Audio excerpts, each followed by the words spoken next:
El tema de hoy es un tema muy crítico en nuestra región, el tema de ciberseguridad.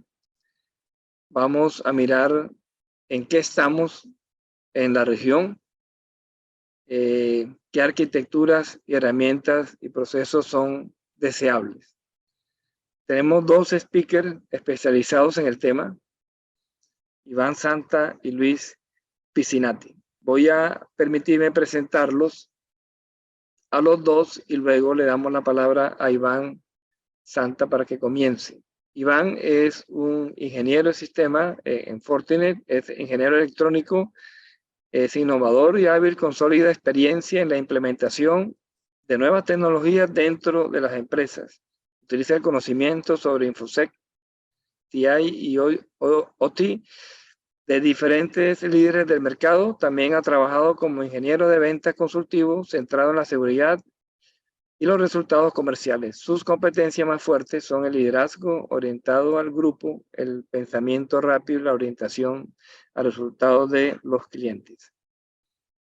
Y tenemos a Luis Piscinati, Account Executive de Latinoamérica de Commvault, graduado en Ciencia de la Computación en 1999 y ha estado trabajando en TI desde entonces, con experiencia en múltiples disciplinas como desarrollo de software, soporte de hardware y de campo, ingeniero de sistemas, gerente de proyectos y productos y ahora en ventas desde hace unos 15 años. Una experiencia en proyectos de infraestructura, apoyando tanto al cliente directo como al ecosistema de socios y alianzas. Luis trabaja en Commvault hace aproximadamente 3 años y ha estado manejando proyectos en toda América Latina, ahora dedicado a la oferta de SaaS llamada Metallic. Felices 22 años y contando, de matrimonio con Patricia y sus hijos, y está radicado en Sao Paulo, Brasil.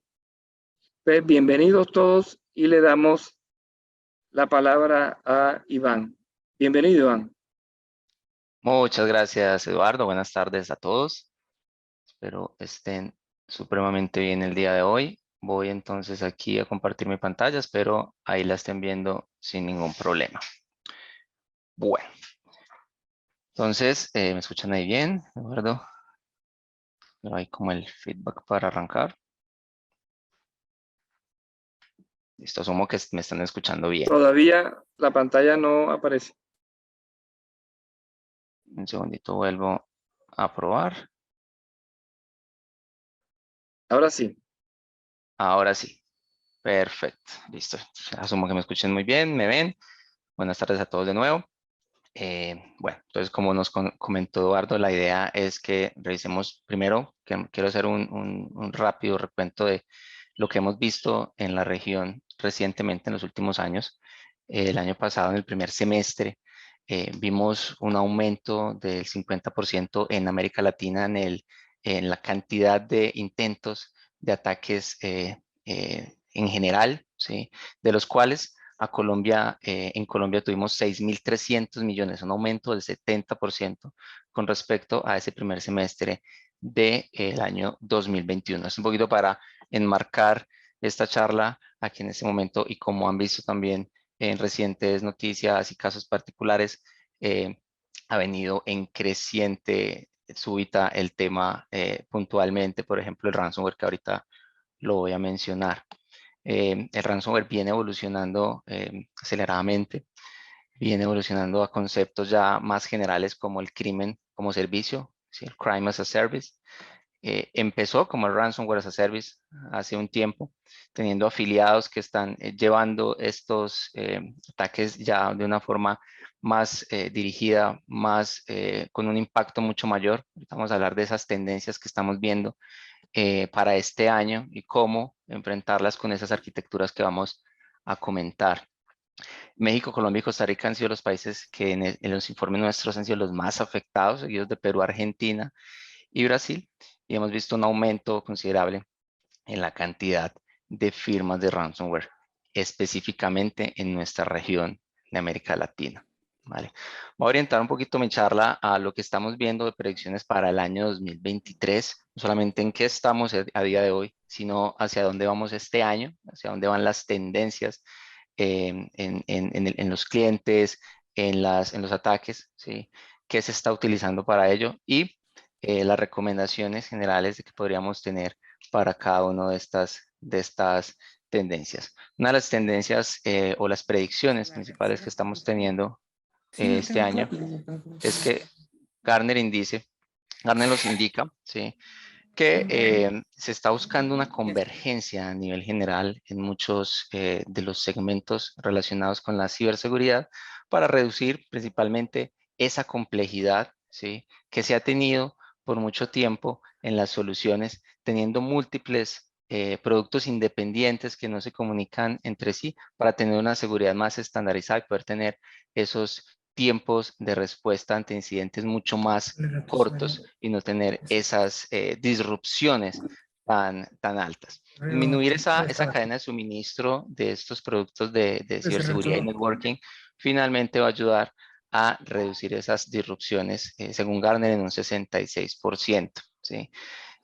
Finalmente, esa convergencia que vamos a ver ahora entre networking y el perímetro nos va a ayudar entonces a controlar lo que está ocurriendo dentro de la red, puesto que en muchos de los usuarios, de los clientes, se está pasando a un esquema de acceso directo a Internet con seguridad, ¿sí?, que abre entonces Sí. digamos que un borde adicional, generando pues unas posibilidades adicionales que deben mitigarse entonces con esa seguridad en esos perímetros adicionales. Gartner entonces hace ya algo más de un año ha planteado la arquitectura que llama Cybersecurity Mesh Architecture, o CSMA por sus siglas en inglés, donde se está pasando de ese esquema donde el CIEM era ese pegamento que unía diferentes fabricantes en cada uno de esos silos de producto que venían los clientes adicionando a sus arquitecturas, a pasar a un enfoque orientado a a plataformas de ciberseguridad, donde se tengan plataformas orientadas específicamente a alguna de las tecnologías, de lo que quiere hacer esa plataforma, temas por ejemplo de SOC, temas por ejemplo de seguridad de aplicaciones todas agrupadas, ¿sí?, temas de Zero Trust Architecture, que ahorita vamos a hablar de esa arquitectura de cero confianza, y los temas de seguridad en redes, ¿sí?, pasar de esta cantidad, digamos, de puntos, de silos, a unas plataformas que se hablen entre sí, que tengan esa integración, esa comunicación. ¿Para qué? Para que finalmente los tiempos de respuestas y la visibilidad que se pueda tener de lo que está ocurriendo en cualquiera de las zonas, que hoy en día ese perímetro está totalmente difundido, ¿sí?, en el tema del teletrabajo, el journey to the cloud, es decir, todo ese viaje a nube que están haciendo muchas compañías. Entonces hace que se generen muchos bordes que deben entonces integrarse entre sí en esa tipo de malla o de mesh. Listo. Con esto entonces, ese viaje a esa plataforma donde pasar de tener unas 30 fabricantes en cada uno de esos focos o puntos de control, se reduzca, digamos que a un número de unas 2 a 3 plataformas que puedan entonces comunicarse entre sí, y eso nos va a permitir que esa madurez de esa automatización del SOC pueda darse, ¿sí?, en la medida en que tengamos menos puntos, pero más integración entre ellos, es que ese SOC va a poder tener una madurez y un tiempo de respuesta mucho menor ante los incidentes de ciberseguridad, ¿sí? Este slide es para mostrar lo que estamos viendo en esa convergencia el mundo del networking, donde veníamos de tener una administración de switching de Wi-Fi. Hoy día, ahorita vamos a hablar de esa tendencia de 5G de routing, a tener todo en una misma plataforma perimetral que nos ayude entonces a consolidar muchos servicios y tener ahorros, tener tiempos más rápidos de implementación, de soporte, de gestión, entre otros. La predicción número 2 es que las disrupciones y digamos que los impactos de los ataques están siendo cada vez más devastadores, ¿sí? Estamos hablando entonces de que el 93% de los clientes han tenido alguna intrusión en sus bordes, y los líderes globales están indicando que estamos cerca de una catástrofe global, ¿sí? Y bueno, hoy día se tienen, seguro han visto noticias donde se necesitan miles de ingenieros relacionados con ciberseguridad en el mundo, y ahí está ese gap. Entonces en ese conocimiento solamente una tercera parte de esos roles están siendo llenados. Y hoy en día em, el presupuesto que están manejando las compañías, digamos que estas colectivos que están generando temas de ransomware as a service, por ejemplo, la cantidad de presupuesto que maneja los lleva a tener las tecnologías cada vez más avanzadas y a entonces utilizar la inteligencia artificial como un arma, como hemos visto. Pero nosotros entonces lo que debemos hacer como clientes es tener la inteligencia artificial como nuestra herramienta para poder defendernos. Entonces, en esto, para poder defendernos, ¿sí? de este tipo de ataques avanzados, entonces también debemos valernos de esa inteligencia artificial, pero para la detección y para poder entonces tener esas respuestas mucho más ágiles ante ese tipo de amenazas avanzadas, por ejemplo, ransomware de día cero.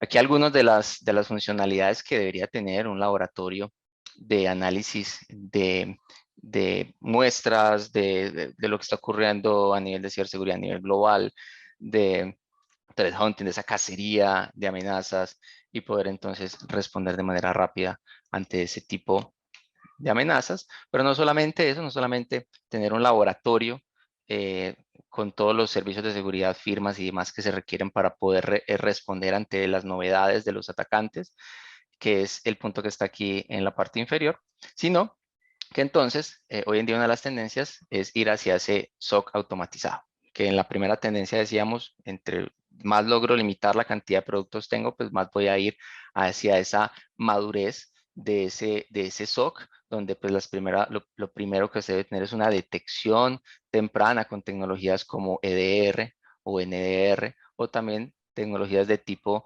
deception, ¿sí? Donde se ponen señuelos en diferentes puntos de la red para poder detectar estos atacantes que están por allí tratando de hacer movimientos laterales, por ejemplo, y también productos relacionados con protección de marca, ¿sí? Con reconocimiento de lo que está ocurriendo en Deep Web, de páginas de phishing, URLs similares a las que ustedes tienen, y así proteger entonces lo que está ocurriendo, por ejemplo, en la Deep Web, si hay credenciales que están fugadas de nuestros colaboradores, de nuestra compañía, si hay atacantes que están generando, por ejemplo, páginas falsas, copias de las páginas de nuestras compañías, ¿sí?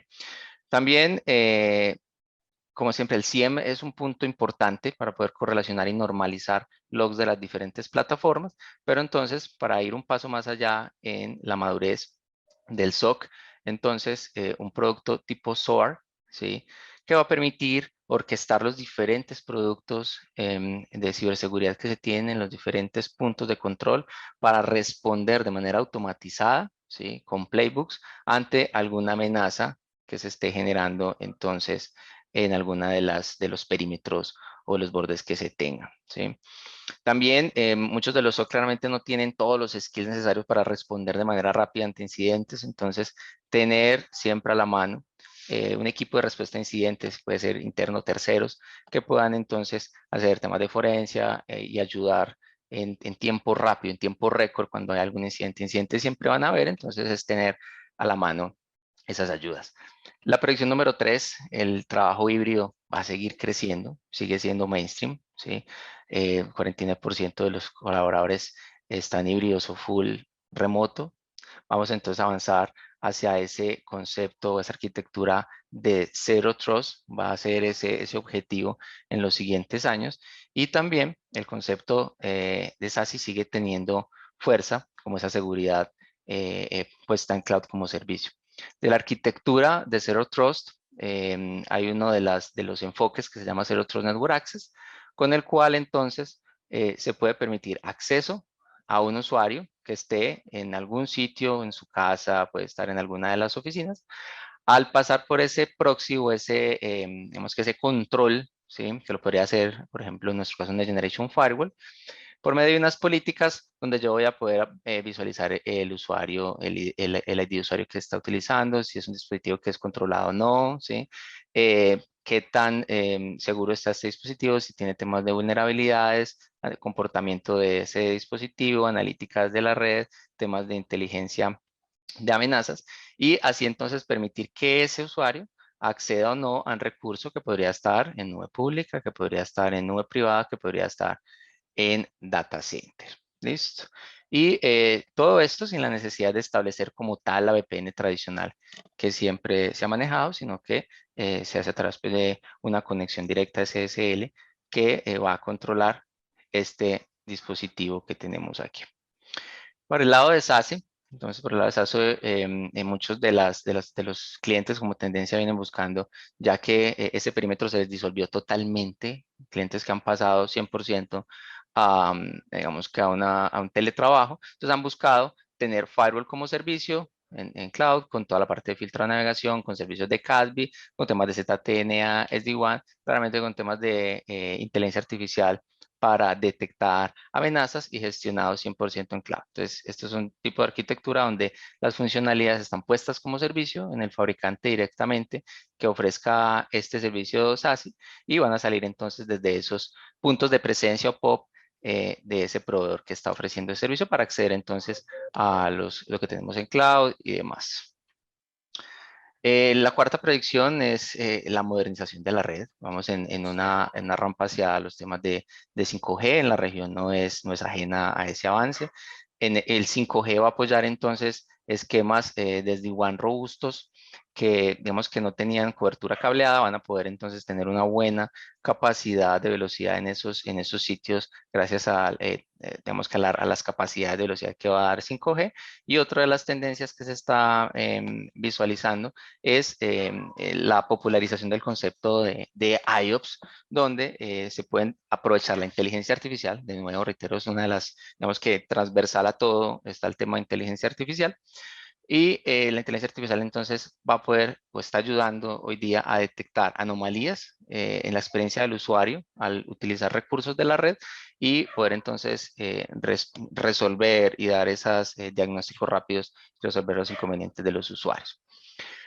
La tendencia de 5G que comentaba entonces ahorita va a poder permitir que en sitios alejados se tengan buenas coberturas para temas de IoT, para temas de OT, IIoT, entre otros, para garantizar conectividad a sitios que lo requieren, ¿sí? Que son recónditos o que, digamos, que son móviles, por ejemplo, y asegurar claramente también los temas en Smart Cities, Smart Buildings, que están relacionados a todo el crecimiento del IoT.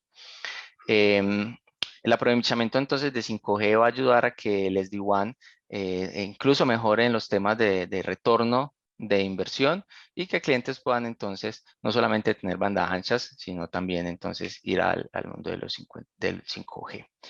El aprendizaje de máquina de la inteligencia artificial va a poder gestionar los tickets de soporte en un futuro.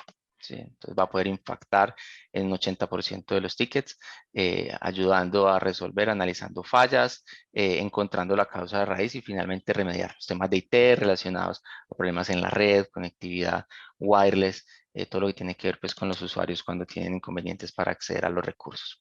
Predicción 5, y también tiene relación con los temas de inteligencia artificial, es que el rendimiento va a empezar a tomar mucha fuerza en los próximos años. Inteligencia artificial requiere recursos de cómputo muy potentes, ¿sí? Hemos visto que el uso de ASICs para acelerar procesos se ha utilizado incluso fuertemente en el tema de minería de bitcoins, ¿sí? Fabricantes que empezaron a lanzar este tipo de productos. Bueno, Butterfly Labs finalmente fue cerrado, pero digamos que esta tendencia de acelerar y de poder tener rendimientos mucho más altos son necesarios, por ejemplo, para la parte del análisis de tráfico cifrado, que ya sabemos que estamos ya por el 80-90% del tráfico cifrado, llegaremos a un 100%, ¿sí? Y finalmente vamos a necesitar esas capacidades para poder visualizar entonces lo que está ocurriendo en la red. Hemos visto cómo se están aplicando incluso ASICs en los dispositivos móviles ¿sí?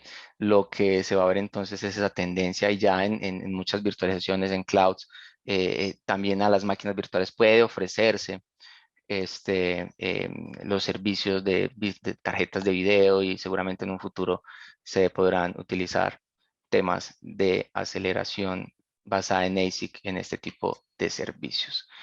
Algunos casos de éxito de la región que no quería pasar sin mostrar algunos casos de clientes nuestros que han venido trabajando con nosotros de la mano en soluciones. Y listo, esa era mi presentación basada, digamos, en las tendencias de lo que estamos viendo para este año y los productos, arquitecturas y temas puntuales que podrían ayudar a, digamos, que hacer frente ante esas tendencias. No sé si hay Gracias. preguntas por allí o... Muchas gracias, Iván. Las preguntas las vamos a Perfecto. colocar, a abrir al final de las presentaciones. Entonces, invito a Luis para que inicie Perfecto. su Gracias a presentación. todos. Gracias. Perfecto. ¿Sí me escuchan ahora? Sí, Luis. Bien, estoy también presentando. Me confirman, porfa, si ya se puede ver. Sí, está bien. IT Best Practices in a Complex World. Y aquí está el ejemplo, ¿sí? De mundo complejo. Es una presentación en inglés hecha por un brasileño intentando hablar español. Ese es el ejemplo. Ese es el ejemplo de que el mundo sí está complejo. Gracias a todos ahí por la paciencia y la oportunidad de hablar con ustedes. Y hablar un poco también de tendencias, ¿sí? De qué estamos viendo en el mercado y mucho que vamos a escuchar está bastante similar a lo que nos acaba de comentar ahí Iván, ¿sí? Porque son tendencias en la industria, ¿sí? Todos los clientes están pasando por este mismo tema. Entonces, el tema de nube, ¿sí? El tema híbrido. La duda no es si van o si no van hacia la nube. La duda es si van a quedar con 4 o solo 2 o 3 quizá nubes. Ese es el tema, ¿sí? ¿Con cuántas al final? Además del data center on-premise. El miedo a ciberseguridad esto está en el corazón y la cabeza de todos nosotros. El corazón y la cabeza de todos nosotros, ¿sí? No hay nadie de aquí que no esté preocupado con este tema. Todos los días se escuchan ataques, acabamos de ver un montón de números que son ahí asustadores. Otro tema, quizá ustedes como clientes están sufriendo muchísimo con eso también, es que el entorno queda más y más complicado con la adopción de 3, 4, 5 distintas nubes y la cantidad de personas en la empresa no crece en esta misma velocidad. Entonces, siempre que hay posibilidad de consolidación de herramientas, y a eso Iván también habló un poco, ¿sí? Si trabajamos con herramientas que tengan ahí una compatibilidad más grande, que soporten distintos workloads, que soporten on-premises y cloud, que soporten lo que sea que ustedes han definido como best practices de IT, lo mejor. Porque a lo contrario, estaríamos con herramientas puntuales a cada una de estas nubes, por ejemplo, para solventar el tema de protección de datos, el tema de respaldos. Y es justo lo que tenemos como estamos viendo ahí en los clientes, ¿sí? Todo este tipo de cosas. Un otro tema muy común, sí, que escuchamos en los clientes es que una vez que están en la nube, y aquí principalmente sería el tema con el correo electrónico, muchos de ustedes creo que ya han tomado la decisión de elevarse al correo electrónico afuera, sea con Google, sea con Microsoft, sea con quien sea. Muchos están en Microsoft en 365. Y muchos se olvidan que aunque la data esté ahí en la nube, sí es necesario protección. Este reporte de 2021, ¿sí?, nos indica cuáles son las principales razones de pérdidas de datos, sí, pérdida de datos en entornos SaaS. Por ejemplo, por errores. Uno puede equivocarse y borrar por accidente un su correo, su carpeta, ¿sí? Aunque sea el presidente de la empresa, el dueño, ¿sí? Si es un usuario, va a traer poco daño, pero si un admin se equivoca, eso sí puede ser una catástrofe. Un admin puede borrar un sitio de SharePoint con 50,000 personas ahí adentro. ¿Y qué va a hacer en este caso? ¿Cómo explicar a los dueños o los inversionistas o a la corporación que hubo pérdida de datos por un error y no se puede volver? ¿Sí? ¿Por qué no se vuelve? Porque muchos no tienen protección, no tienen respaldo. Piensan que por estar en la nube ya están protegidos. ¿Sí? Otro que suele pasar, corrupción de datos. Eso es normal. Nosotros estamos aquí en Haití a bastante tiempo y eso pasa mucho más, muchas veces que nos gustaría, ¿sí? Errores, parches, bugs, algo que salió mal, que dañó la data. Entonces hay que recuperar desde una posición anterior que no tenía problema. O sea por los ataques, y no importa cuál la razón aquí, los ataques también están haciendo muchos clientes están moviendo los proyectos en muchos clientes, ¿sí? Para que estén protegidos ahí. Y aún por el tema nube, ¿sí? Mira, esa es una matriz que nos indica Microsoft, pero todas las nubes son iguales. Tienen algo que se llama matriz responsabilidad compartida. Importantísimo que ustedes entiendan, ¿sí? Si se salen de esta presentación con este concepto bastante claro, ya me quedo muy contento. Porque la responsabilidad de la nube, sea cual sea, sería de disponibilidad. La nube o la Microsoft, para seguir en el ejemplo del correo con el Office 365. Lo que te entrega Microsoft es disponibilidad. Está funcionando, ¿sí? Está online. Y la responsabilidad del cliente es por la data. Uno nunca se va a escapar de esta responsabilidad. Siempre, siempre, no importa qué tipo de servicio están, la responsabilidad por la data sigue siendo del cliente. Y parte de esta responsabilidad tiene que ver con recuperación, tiene que ver con permisos, tiene que ver con el contenido per sí, si es confidencial, si es qué tipo de datos son. ¿Sí? Microsoft no tiene ni idea. Es una responsabilidad del cliente. ¿Sí? Entonces, este ejemplo indica aquí, mientras estaban on-premises, no hay duda, ¿sí? Azul significa cliente. Mientras estaba on-premises, no hay duda que la responsabilidad del cliente. Está todo on-premises.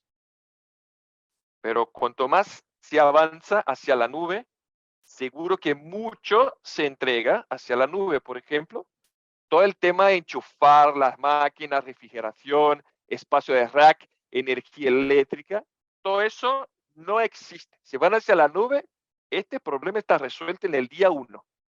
No te encargas nunca más de este tipo de problema. Pero mira, la data siempre es responsabilidad del cliente, aunque sea SaaS. Entonces, se resumen de este slide. ¿Sí? Entonces, y aunque la nube te entrega, aun si la nube te entrega algo que es mejor, ¿sí? La nube, algo de mejor ya está en la nube, que estaba on-premise. Seguro que sí. Pero es suficiente. Lo que tiene como nativo la nube que te entrega es suficiente para una recuperación. Es suficiente para un ataque ransom. Es suficiente para un disaster recovery. Estas son las preguntas que tenemos que hacer. Porque las nubes todas te van a indicar que busquen algo dedicado de protección. Incluso las nubes mismas te ofrecen algo. La Microsoft te ofrece un producto de protección de datos, se llama Azure Backups. AWS, lo mismo, se llama AWS Backups, que es algo que hay que meter ahí, configurarlo, hay costos de almacenamiento, hay que... responsabilidad del cliente, ¿sí? Mira, primero te dice, la responsabilidad es tuya. Si quiere una herramienta, aquí está, estos son los costos y tal. Pero si tiene 3, 4 nubes, además del on-prem, ya son 3, 4 herramientas, además del on-prem. Entonces, por eso podemos apoyar muchísimo, o hay tecnologías en el mercado ahí con consolidación de herramientas, y esté donde esté la data de ustedes. Este es el único slide que tengo aquí de producto, pero no voy en detalles. Tecnologías como Zero Trust, que son importantes, acaba de comentar, múltiplo factor de autenticación, detección de anomalías, ¿sí? Todo esto son conceptos muy importantes que ustedes tendrían que buscar en una herramienta de protección de datos, y lo más multiplataforma, lo más consolidado, lo más single vendor que sea, mejor. Y Coldwell es una empresa ya con 20 años de experiencia en este mercado. Por un tema de tiempo, ya caminando a la parte final, algo que mencionó también nuestro compañero Iván ahí. Los ataques cibernéticos, los ataques Hanzo. ¿Sí? Entonces, mira, si por una forma muy sencilla podríamos explicarle cómo es un ataque, ¿sí? Quedó bastante claro por la presentación que acabamos de ver que hay un montón de tecnologías disponibles que se puede poner para protección, ¿sí? Las defensas, las barreras, y hay que hacer este tipo de trabajo, ¿sí? Pero por algún punto que no conocemos dónde, entran, ¿sí? Y es por algún punto que muchas veces no conocemos, porque si lo conociéramos, estaría cerrado, ¿sí? Entonces, sí tiene que meter todas las barreras, pero ¿qué hago cuando pasan por todas ellas? ¿Qué hacen ellos? Descubierta de la red, ¿sí? Ahora, ¿quién está trabajando? Una vez adentro, ¿quién están trabajando? Son los atacantes. No son las personas de IT, no son las personas de seguridad, son los atacantes, están ahora trabajando. Y su trabajo, reconocer la red, instalar los vectors, ¿sí? Hacer la distribución, por ejemplo, del virus, del ransomware, lo que sea, a los otros componentes, hasta que llegue el viernes, donde explotan la bomba y todo queda indisponible, descifran la data, indisponibilidad de aplicaciones, el terror. Si lograron llegar hasta aquí, no hay forma, ¿sí? ¿Qué tenemos que hacer en este momento? ¿Sí? Sacar nuestro plan de disaster recovery y ejecutar el plan. En este momento, no hay que planear, no hay que irse al Google, ¿sí? Fue atacado, ¿qué hago? Y ahora, ¿sí? ¿Qué hago ya? Es tarde.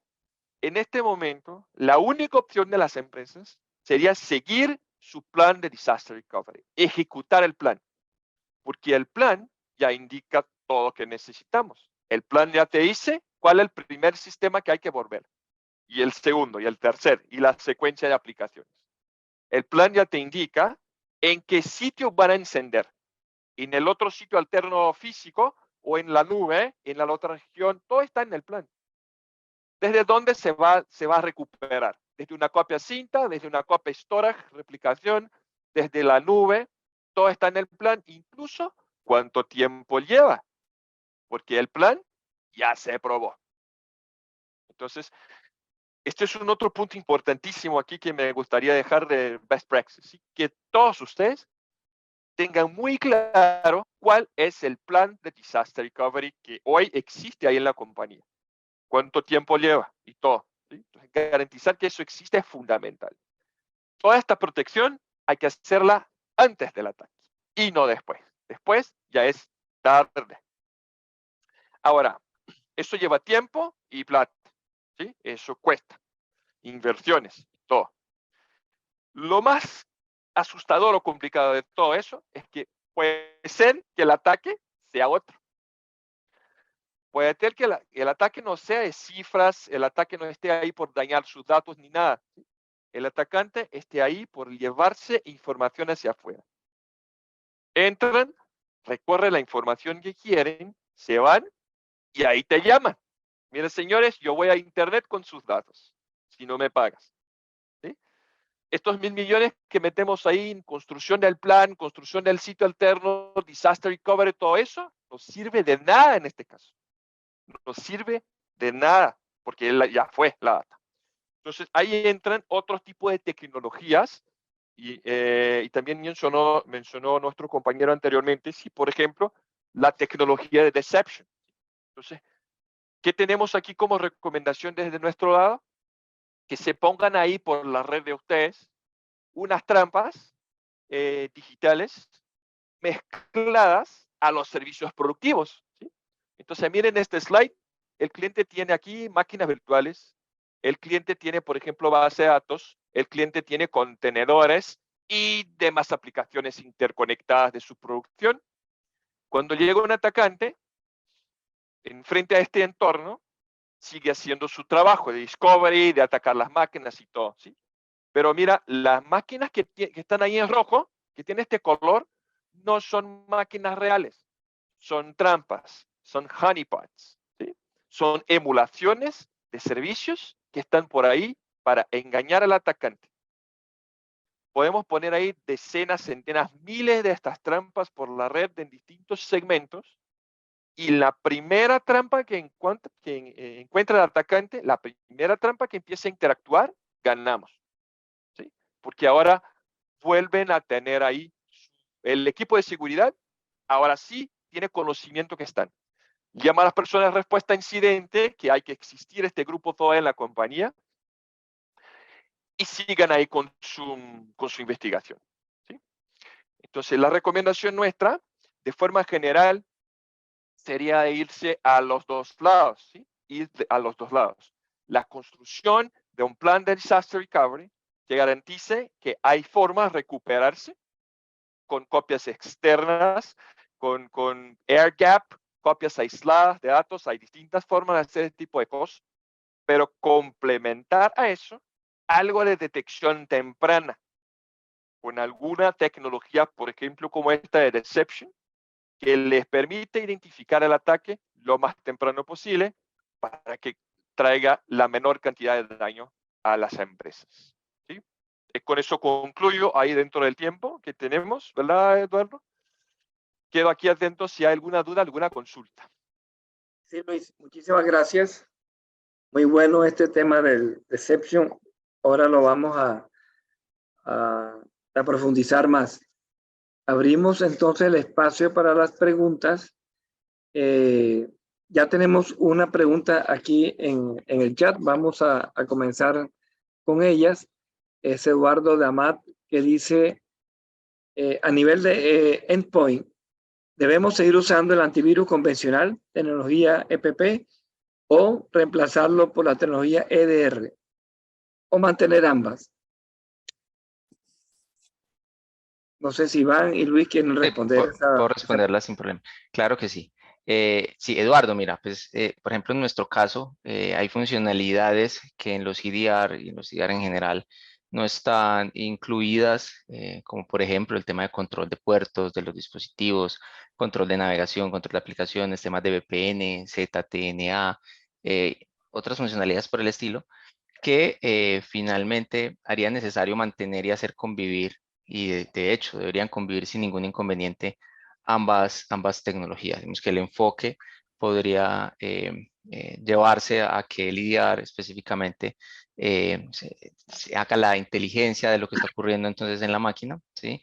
Y el EPP, ¿sí?, haga esas otras tareas que normalmente son requeridas también en el día a día, de poder tener para conectar una VPN, poder tener ahí también temas de inventario de algunos temas de software, de hardware, entre otros. Gracias, Iván. ¿Se puede complementar algo ahí Sí, también claro, en Luis. esto?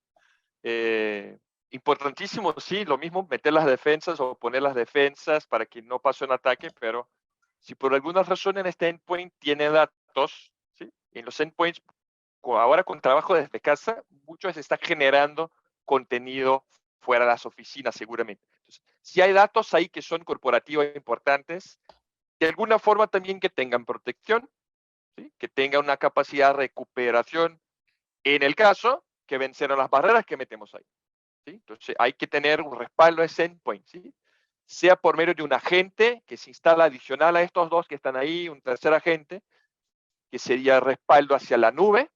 Eso tenemos tecnología para eso. O en el caso que en este endpoint ya se están utilizando, por ejemplo, el OneDrive de Microsoft, donde la data vive ahí en la nube, que se respalde desde la nube, pero que de alguna forma tengan ahí protección a este contenido generado en el endpoint. Gracias. Gracias, Luis. Mientras llega la otra pregunta para Iván, tú hablaste de las predicciones. La número 2 dice que lo que se ve para este año y hacia el futuro es que las disrupciones serán cada vez más devastadoras, van a impactar cada vez mucho más.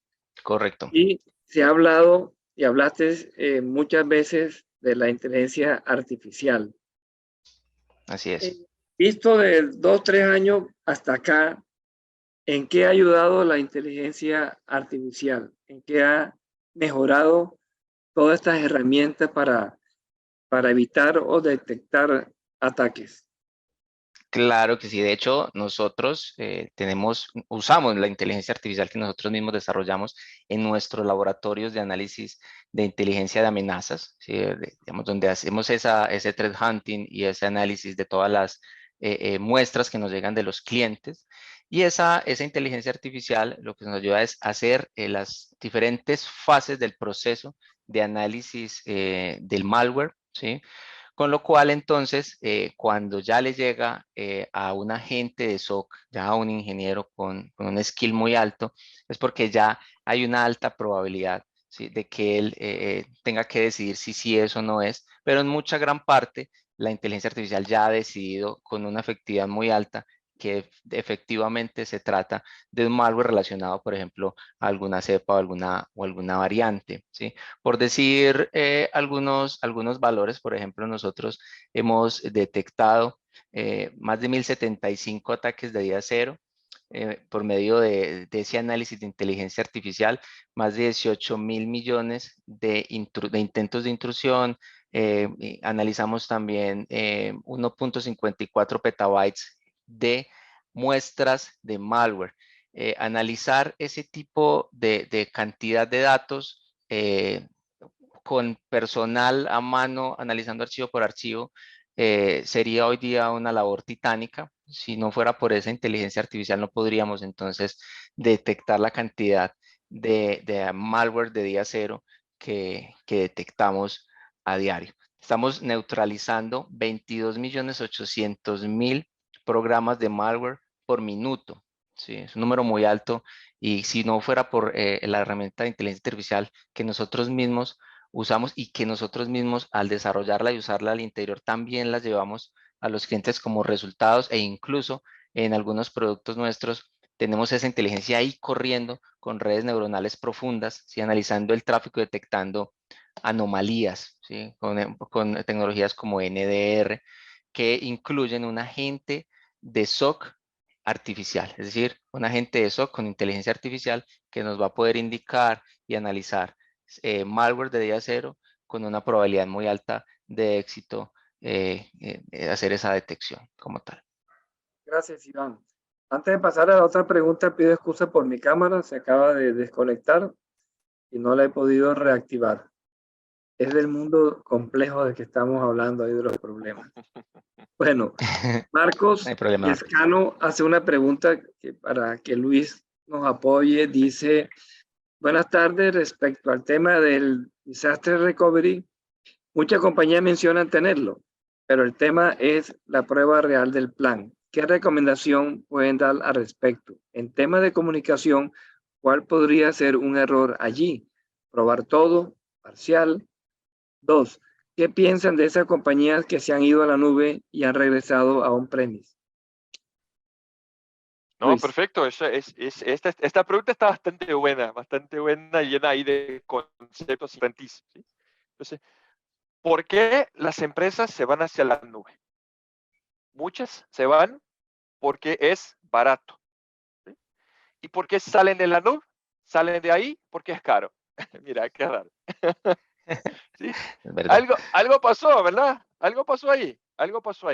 Quizá no están utilizando bien los servicios, o así de tan fácil empezar a encender un montón de máquinas que no, de hecho, no tenían necesidad de nada, porque por encender una máquina en la nube son 3 clics, ¿sí?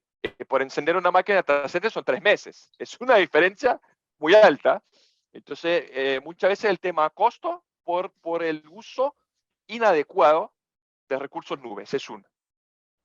Entonces, otra, sí, las herramientas, por ejemplo, nativas de protección de datos de la nube, casi ninguna o quizá ninguna te ofrece la posibilidad de desduplicación y compresión.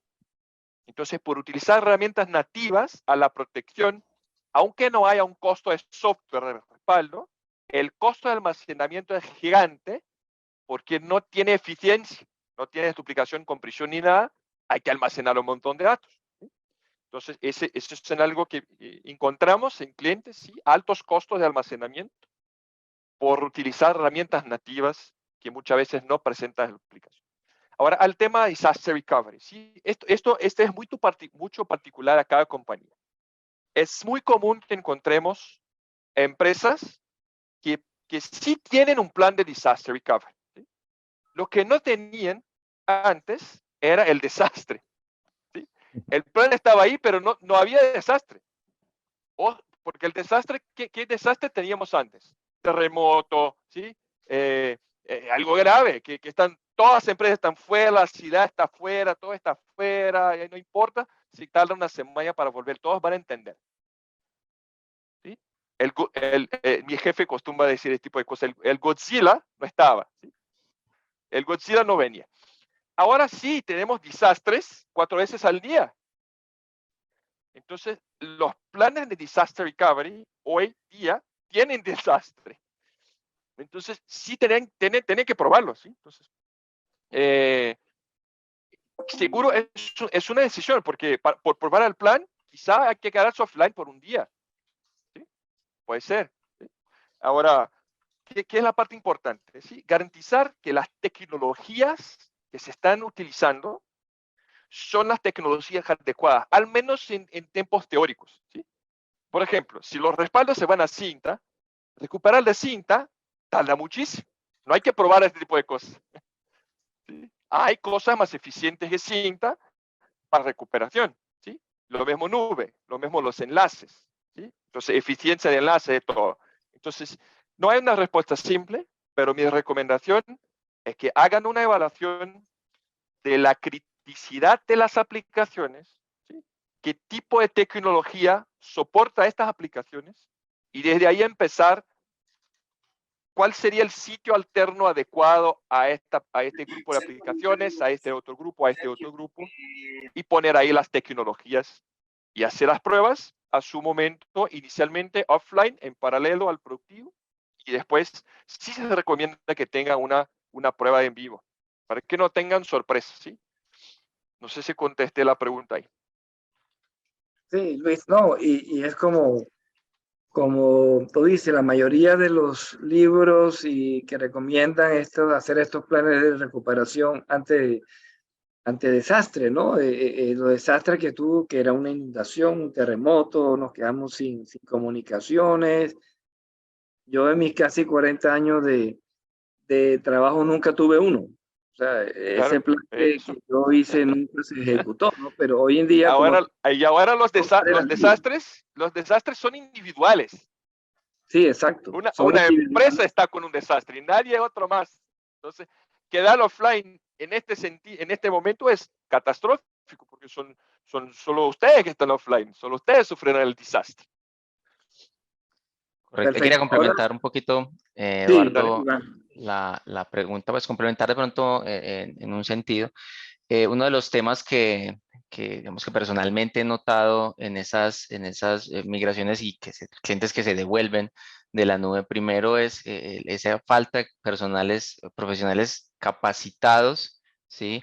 En entender, gestionar y soportar soluciones de nube. Entonces, clientes que asumen que el modelo es similar, incluso que malentienden el modelo de responsabilidad compartida, ¿sí? Que asumen que la seguridad nativa de cloud es muy alta y sabemos pues que a ciencia cierta son modelos de seguridad, o digamos, esquemas de seguridad que no incluyen todas las funcionalidades que deberían tener estos esquemas que están para infraestructuras, incluso importantes o críticas para las compañías que se están poniendo en cloud sin digamos que las necesidades de seguridad cubiertas.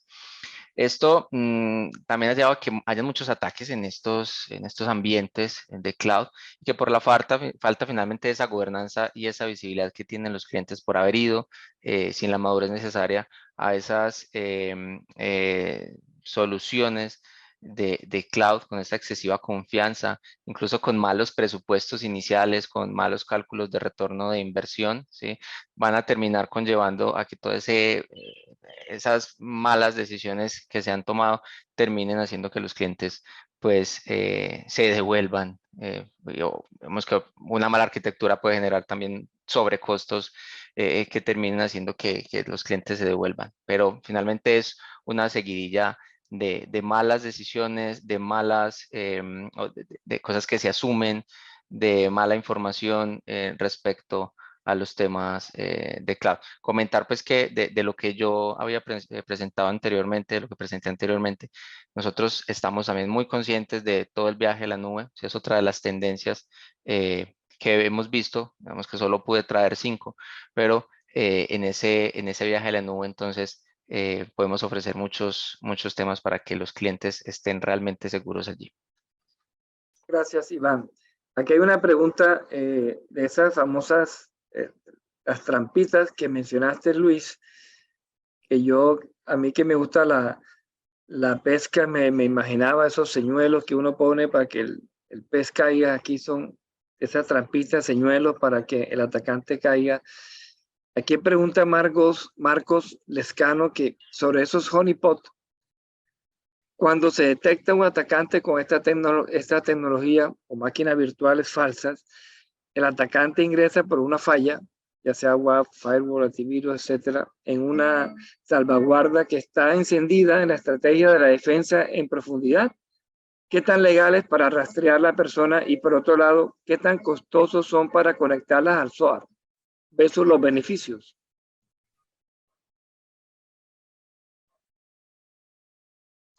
Es un tema interesante, sí. Entonces, la tecnología de exception ahí, ¿qué ayuda? Ayuda a las personas de seguridad a entender que hay alguien ahí adentro.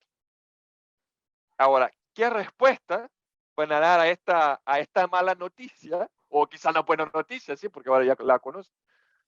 ¿Qué respuesta van a dar? Es un tema con las personas de seguridad, las herramientas que estén disponibles ahí en el SOC, en el todo, ¿sí? Quizá Iván nos ayuda ahí con un complemento. Y estas trampas van más allá de IT, por ejemplo. ¿Sí? Podemos ir, por ejemplo, a la red de impresoras. Pregúntale ahí a Kaspersky, ¿conocen Kaspersky, el antivirus? O a McAfee o alguien, ¿sí? Pregúntale si hay Kaspersky for printers. ¿Sí? No hay.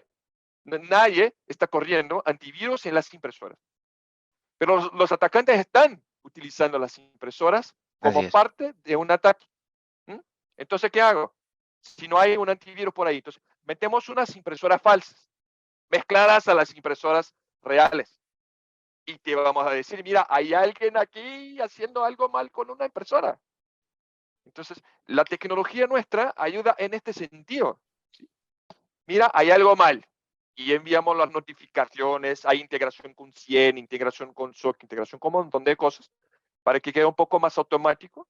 Tenemos un tracking que presentamos en base al NIST y vector de ataque y todo, y les apoyamos en esta identificación. Mira, han venido desde aquí. Estos son los comandos que hicieron, ¿sí? Eso fue lo que hicieron hasta ahora. Porque como son emulaciones, somos nosotros que les entregamos los comandos. Si él nos intenta un login, son nosotros que te vamos a decir, mira, aquí está el prompt. Entonces, todos los comandos que han entregado, las contraseñas que han utilizado, todo, lo tenemos.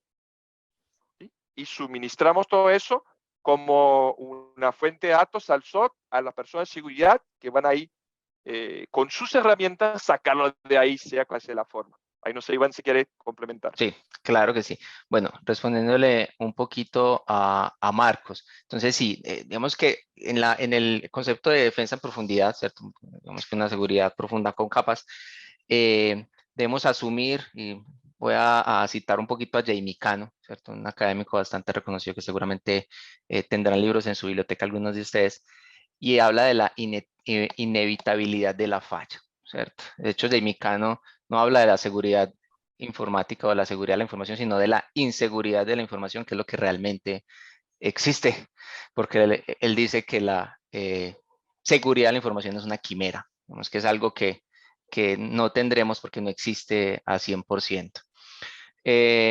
Hablando de la inevitabilidad de la falla, entonces en el esquema de defensa en profundidad, controlar todas las posibles puntos de falla, digamos que no va a ser, no lo vamos a lograr, ¿cierto? Entonces, en cuanto un atacante logra penetrar alguna de las capas inclusive desde adentro, una red de invitados, algún tipo de falla o vulnerabilidad que haya, pues entonces, cuando él logra dar ese paso y entra a la red, pues inmediatamente lo que él va a hacer es a tratar de enumerar y hacer un reconocimiento de lo que está en la red.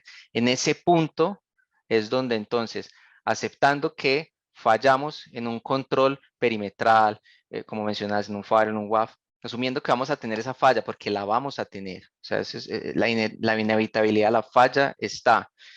Entonces, asumiendo que lo va a pasar, lo que vamos a hacer es, bueno, le voy a poner entonces unas trampas a ese atacante que logró sobrepasar estos controles, ¿cierto?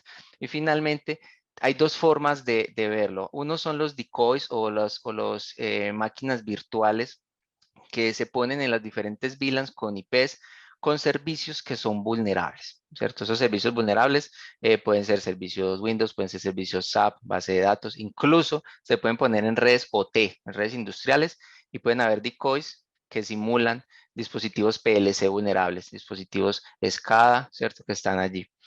Entonces, una vez el atacante genera tráfico, bueno, me faltó mencionar el otro tipo, que son los tokens o los breadcrumbs. Ese tipo de tokens es que se instala un software en un endpoint para que ese software en un endpoint real, llámese portátil de alguien en un sitio remoto, en una sede, ¿sí? Pueda abrir un puerto que es vulnerable, que redirige ese tráfico. Cuando voy a comunicarme a ese puerto en ese portátil, me va a redirigir a ese decoy o a ese señuelo real, ¿cierto? De tal manera que yo estoy poniendo minas, ¿sí? Estoy, digámoslo así, tengo, imagínense, una zona con unas paredes muy grandes que serían los firewalls, ¿cierto? Pero, ¿qué pasa si alguien hace un túnel por debajo, ¿cierto? O, ¿qué pasa si alguien vulnera esa gran pared?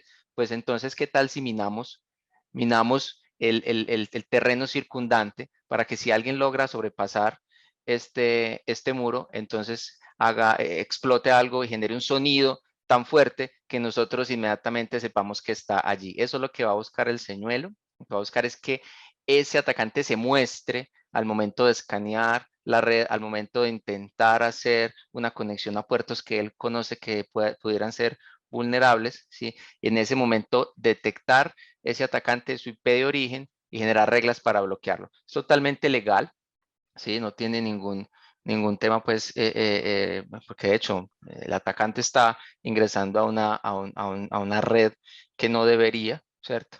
De hecho, los decoys pueden ser visibles solamente para los atacantes, para que si el software de análisis de vulnerabilidades está haciendo un escaneo, pues no va a detectar a los decoys como vulnerabilidades críticas. Eso pues para temas de auditoría sería terrible. Entonces, creería que con eso termino de complementar esa respuesta. Y a nivel de costosos, digamos que va a depender del modelo de consumo, ¿cierto? Hay fabricantes que costean por cada uno de los señuelos. En nuestro caso miramos el caso de las VLANs donde van a hacer estos señuelos, y de hecho no se cobran por esos tokens o esos breadcrumbs que les estaba comentando, que es convertir esos endpoints reales en señuelos. Y por otro lado, pues la idea es conectarlo claramente a un SOAR que pueda entonces ayudar a hacer esa respuesta automatizada, que cuando se detecte un atacante por medio del señuelo, entonces el SOAR vaya y responda y genere los distintos bloqueos en los firewalls, en los switches y demás. Perfecto. Iván, antes de ya finalizar, hay un comentario de Mauricio Castillo totalmente cierto, lo voy a leer, que dice que hoy en día pensar en un plan contra desastres sin un plan de continuidad del negocio es un gravísimo error. Y infelizmente también podemos decir que por el nivel de transformación digital y apalancamiento en TIC, las áreas de IT son las que hoy en día lideran y orquestan los Business Continuity Plan. Y eso es totalmente cierto. Bueno, ya llegamos a la final. Voy a darle, no hay más preguntas, entiendo. Ya nos estamos despidiendo. Entonces voy a darle la palabra a Iván y luego a Luis para hacer los comentarios de cierre, y los invitamos todos para el 2 de marzo vamos a continuar con el tema de ciberseguridad. Ya la charla del 2 de marzo es, ya fui atacado, ¿qué debo hacer? Más o menos que este plan de habilitar ese plan de acción. Entonces, Iván, las palabras de cierre. No, muchas gracias a todos por la atención, por las preguntas. Nada, a la orden para acompañarlos en diferentes temas, profundización de pronto de lo que haya quedado el día de hoy. Fue un brochazo de muchos temas generales a nivel de tendencias, pero digamos que súper dispuesto a acompañarlos aquí en lo que requieren. Les dejo mi link de redes sociales. ivansanta.info los va a llevar a mi LinkedIn. Si no Y antes tu hacer... correo también, si quieres tu correo para que te contacten en caso de que quieran hablar contigo. Y Claro que bueno, sí. Luis, también tu comentario final, Luis. No, nomás agradecer a todos ahí por el tiempo, la paciencia con el portuñol del brasileño aquí. Ahora Muchas estuvo muy gracias a bien, todos. Luis, hablas Bueno, muchas perfecto. gracias a Luis y Iván por la charla, muy bueno los temas.